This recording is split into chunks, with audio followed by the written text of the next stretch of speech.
Welcome again to another story, quite unique. Some people have never heard this story before, some have heard it, but not in full context. Today's topic is When the Sun Stood Still.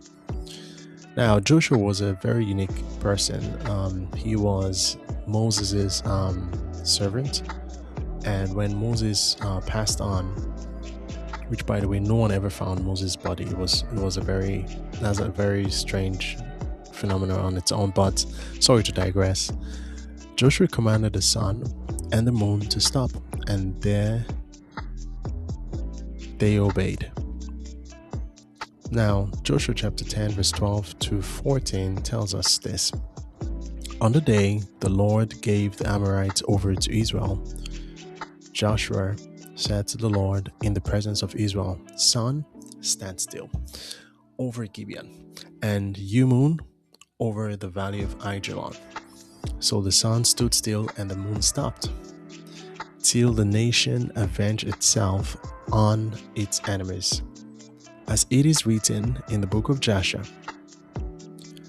the sun stopped in the middle of the sky and delayed going down about a full day. And verse 14 says, there has never been a day like it before or since. A day when the Lord listened to a human being.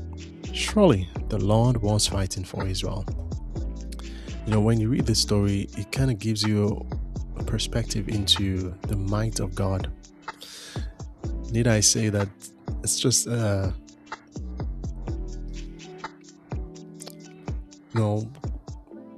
very small comparison, because God is so much greater. Oh my goodness. Our eyes have not seen, our ears have not heard. The angle to this story is the fact that God can bend time for his purpose. I don't know what season you're in your life, but this message kind of reminds us that time is only a tiny speck in God's calendar. God is eternal, He is sovereign, He is immortal. So time is so beneath God,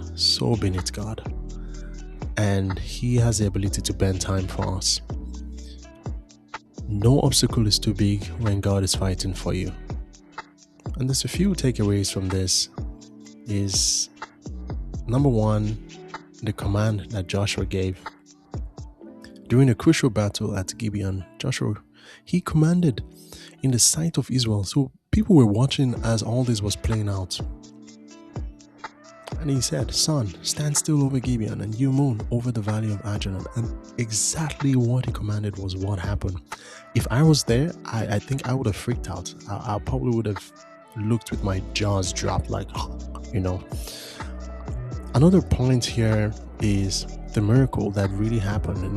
The sun actually stopped in the middle of the day and did not set for nearly a full day. The outcome here is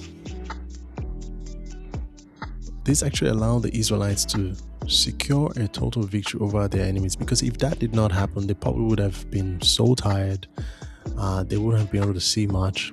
Because this was in the days before electricity was ever invented. And they relied on the daylight to do meaningful work, including battles that were being fought. Yes, there were also battles in the history of Israel and in other civilizations that were fought at night, but the most productivity was during the day. Another takeaway from this is the significance. In verse 14 states that there was never a day like it before or after. And this emphasizes God's direct intervention in response to human prayer. This passage emphasizes God's sovereignty over the universe and His commitment to fighting for His people. If there's anything I would like you to remember at the end of this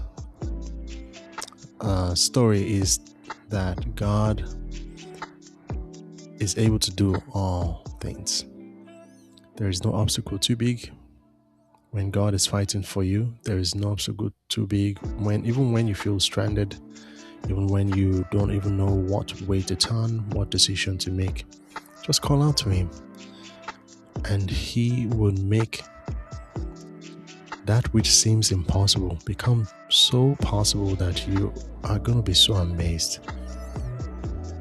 Time will not permit me, but I have a lot of stories to share with you. But I hope that very soon I get to share them. Having said that, I hope you were blessed with this story, and I would like you to always have this at the back of your mind, that nothing is too big for God to handle. Just trust in Him. All things are possible. God bless you and have a wonderful day. Amen.